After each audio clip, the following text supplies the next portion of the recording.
Quand je me suis construite en tant que personne, il existait pour moi l'homosexualité d'un côté et l'hétérosexualité de l'autre. Et l'idée qu'il puisse exister une troisième voie, la bisexualité, c'était pas clair du tout. Je me retrouve constamment en train de me dire que je me mens, que je mens aux autres et que finalement je serais soit complètement hétérosexuelle, soit complètement lesbienne.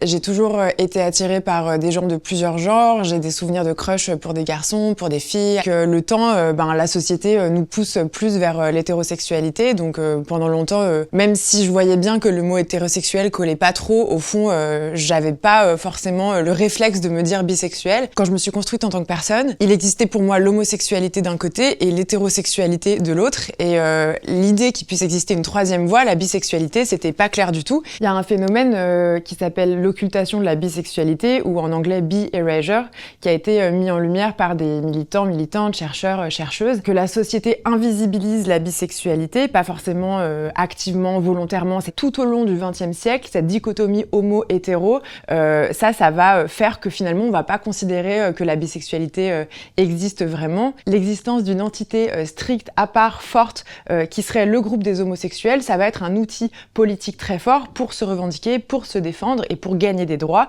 ce qui évidemment a aussi aidé les personnes bisexuelles. Il n'empêche que les bisexuels, dans ce cadre-là, ont pu être invisibilisés. Il y a plein de personnes bisexuelles qui vont être confrontées à ce qu'on appelle parfois le bicycle, c'est-à-dire qu'on va être attiré par exemple par les hommes, on va se dire mais en fait je me mens complètement, je suis pas attiré par plusieurs genres. Puis en fait 2 semaines après on est attiré par une femme, on se dit ah si c'est bon.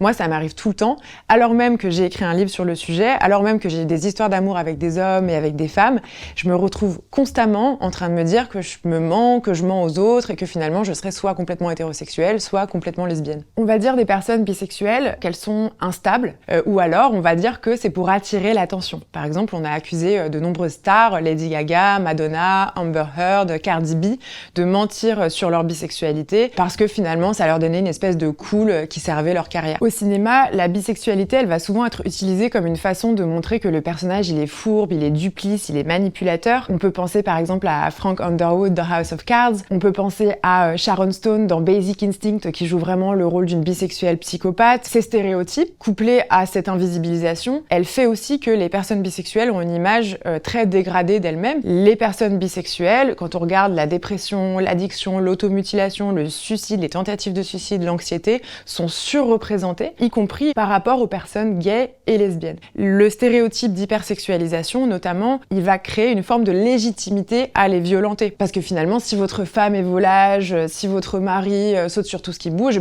peut-être que perpétrer des violences à son endroit, c'est quelque chose de normal.